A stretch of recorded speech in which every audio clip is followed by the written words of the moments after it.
Merci beaucoup. De vos équipes de l'eau. Merci beaucoup pour la parole. Je remercie les organisateurs qui nous ont invités pour partager sur cette question aussi importante pour notre nation. Je suis aussi content de me retrouver aux côtés du professeur Bata, que je connais très bien depuis de longues années.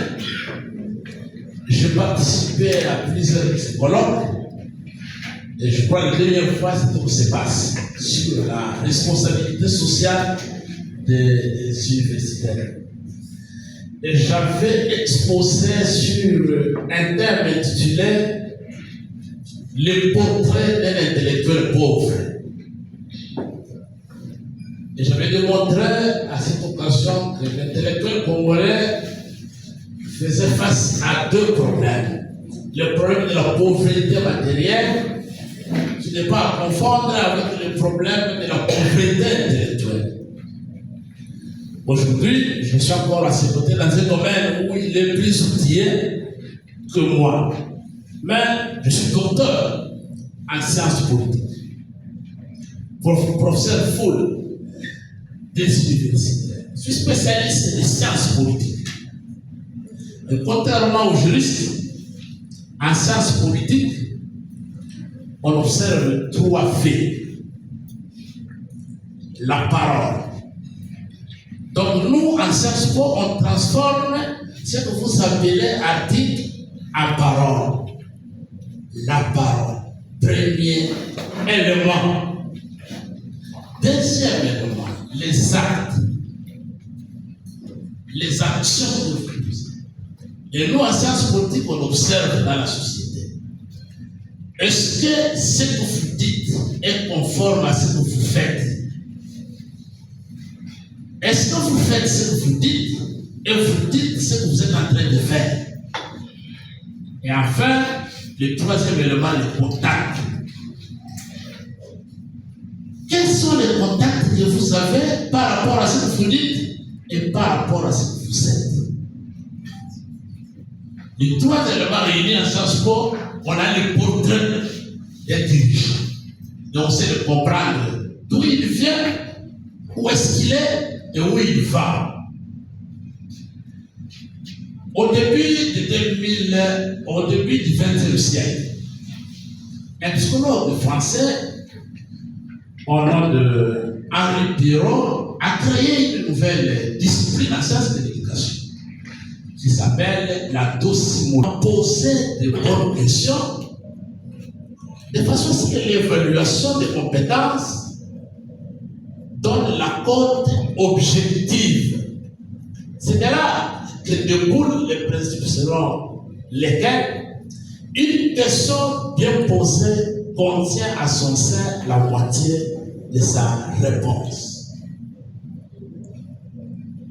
Nous sommes là. Je rejoins Madame Chantal Mboni, secrétaire nationale de l'ESID en charge de la communication. Elle a dit, au regard du contexte actuel, le pays est agressé par le Rwanda. Nous n'avons pas le contrôle de 26 provinces sur 26 ici à Kinshasa. Au regard de cette situation-là, est-il humainement, moralement et même politiquement responsable que le changement ou la révision de la Constitution soit inscrit à l'agenda national de ce débat? On passe que la question déjà posée et que moi je ne l'ai pas fouillé comme vous dites, comme les autres. Il faut l'aborder. Mais nous l'abordons dans l'angle politologique dont je viens de vous parler. Parole, acte, contact. Nous nous sommes réveillés le matin. Un citoyen congolais, lors d'une rencontre avec ses partisans, meeting populaire, il déclare: moi, garant de la nation, qui peut m'interdire de faire ça? Ah, on a dit que c'est très grave ça. Dans le changement de la Constitution, ne dépend pas de tout ce que le professeur Batal vient de détruire. Mais il y a un homme qui se dit, lui, quand il fait, il le fait. Voilà pourquoi le 20 novembre 2024, nous sommes réunis, forces politiques et sociales de la nation, pour dire non. Nous avons condamné toute tentative de changement ou de révision de l'actuelle Constitution. Et à l'occasion, nous avons démontré que le changement ou la révision de la Constitution, dans le contexte actuel de la balkanisation programmée de notre pays, était inopportune, injustifiée, illégale, anticonstitutionnelle et une menace grave contre la cohésion nationale. Tout simplement parce que, à lui, que vous soyez juriste, constitutionnaliste, politologue, sociologue, philosophe, à lire notre Constitution, vous aurez remarqué que la Constitution du 18 février 2006 a été conçue pour assurer le bon fonctionnement des institutions de la République, prévenir le conflit interne, promouvoir et consolider la cohésion et l'unité nationale, garantir les libertés publiques, promouvoir l'état de droit, empêcher les dérives autoritaires et garantir une alternance démocratique régulière. C'est pour cela que nous avons dénoncé une confusion entre souveraineté et cession délibérément entretenue par le régime en place. Cette confusion délibérément entretenue, surtout à l'article 217 de notre Constitution, qu'on qualifiait d'être responsable de l'occupation de nos terres par les étrangers. Et en réponse, nous avons opposé à cette supercherie 3 articles de la Constitution. D'abord, l'article 214, alinéa 2, qui stipule qu'aucun millimètre du territoire national ne peut être cédé à quiconque sans l'accord préalable du peuple congolais consulté par référendum.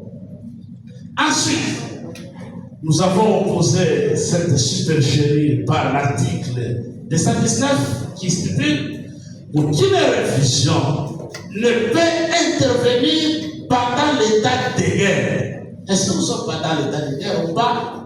Si le pays est en guerre ou pas? Nous sommes agressés ou pas? Et enfin,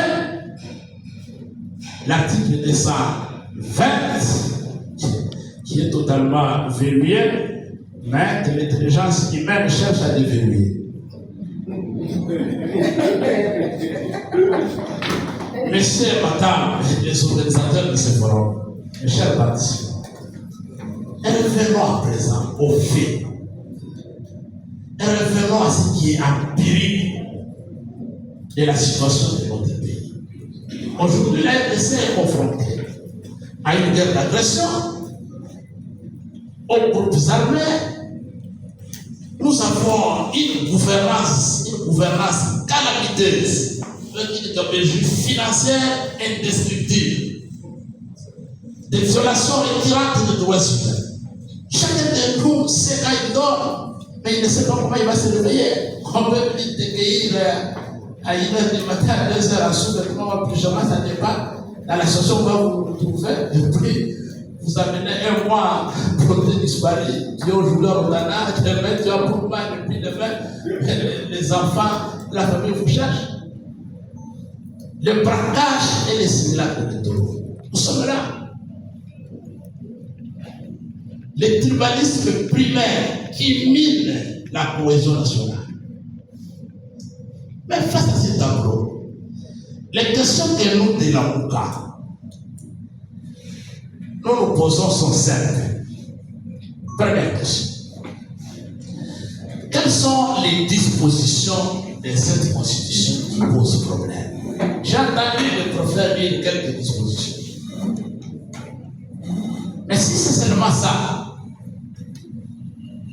alors, quelle est l'urgence pendant qu'il est veillé dans le pays divisé, l'armée rwandaise pille, tue, viole. Troisième question. Quelle est la disposition que ceux qui défendent la révision de la Constitution, coûte que coûte, ou les changements? Quelle est la disposition de cette Constitution qui empêche le régime de Kinshasa aujourd'hui d'améliorer les conditions sociales des Congolais, notamment en garantissant une rémunération décente à tous les fonctionnaires de l'État, en donnant à la population accès à l'eau potable, à l'électricité et aux soins de santé de qualité? Quelle est cette disposition qui ne permet pas au gouvernement de construire et de réhabiliter des routes et des dessertes agricoles? Laquelle disposition de la Constitution ne permet pas de récupérer les villes, les territoires et les localités occupées par l'armée rwandaise? Quelle est la disposition de la Constitution qui ne permet pas au gouvernement congolais de réguler la circulation routière pour contenir les embouteillages? Pourquoi on n'arrive pas à maîtriser et à mettre fin à la guerre de l'AFC-M23, les sécurités généralisées à travers le pays? Quelle est la disposition qui ne permet pas aux institutions établies de faire leur travail? Chers participants à ce forum, nous qui descendons sur le terrain, la Mouka est sur le terrain. Je fais la ronde des territoires, des villages, dans les différentes provinces. La misère a atteint un niveau très inquiétant, un niveau tragique et insupportable. Mais face à cette misère, qu'est-ce qui s'est passé à Kinshasa? La corruption et les détournements des deniers publics sont devenus des pratiques institutionnalisées. L'argent de l'État arrive, on prend, on se partage et après on réfléchit après. L'espace de liberté, c'est gravement dépassé. La répression contre l'opposition, je vais vous en parler, ce qui se passe maintenant. Nous avons la Constitution, mais quand vous prenez quelqu'un chez lui la nuit, mais personne n'est devant les juges. Nous, on n'entre pas dans les détails, qu'est-ce qu'il a volé, qu'est-ce qu'il a dit, il a communiqué avec qui. Non, mais personne n'est devant les juges. Dans quelle disposition de la Constitution on a dit que vous prenez quelqu'un chez lui, parfois nu, parfois en sous-vêtements, parfois en pyjama, et vous allez les garder 1 mois, 2 mois pour les disparaître? Les violations, les répressions contre l'opposition, les violations des droits humains, les tribalismes, les népotismes, les arrestations arbitraires, les détentions illégales des opposants, les journalistes, les défenseurs des droits humains sont désormais des faits quotidiens. Pour terminer, tout le monde le sait que la RDC est confrontée sur son intégrité territoriale à une menace grave, alimentée par l'ingérence directe du Rwanda, de l'Ouganda aussi, et de l'expansion de l'AFC-M23, qui a commencé dans une petite cité qu'on appelle Bunagana, et aujourd'hui, des provinces entières échappent au contrôle de l'autorité publique. À cela s'ajoute les violences des ADF à Beni, à Irumu, à Mombasa, les violences de la Codeco et d'Isaïe à Ituri, les Mobondo à l'ouest de Kinshasa, ainsi que les exactions des milices des leaders d'investissement appelés forces de progrès. Sans oublier les colonnes qui sèment la terreur à travers tout le pays. Toutes les structures. Quelle est la disposition de la Constitution qui ne permet pas au gouvernement de la République d'assumer ce rôle régalien. En conclusion, dès lors, de ce tableau macabre, il ressort qu'au lieu de s'attaquer aux véritables problèmes auxquels les pays est confronté, de promouvoir la cohésion nationale pour défendre l'intégrité territoriale de la RDC. Au lieu de tout ça, sachez-le, et j'insiste, toute initiative de changer ou de réviser la Constitution pour s'éterniser au pouvoir expose les auteurs à des poursuites judiciaires pour haute trahison.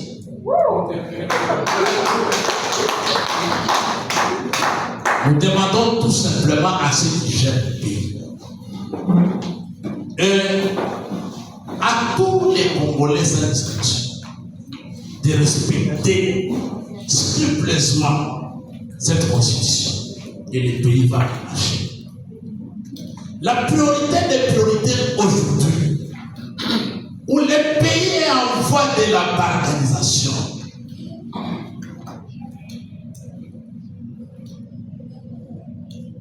plus de 150 localités échappent au contrôle du gouvernement de Kinshasa.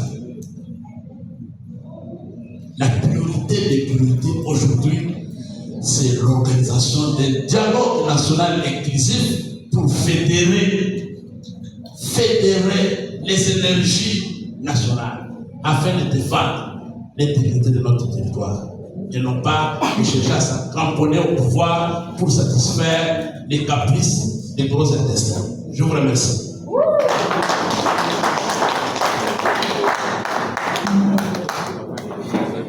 Merci beaucoup pour cet exposé. Maintenant, on va donner tout à l'heure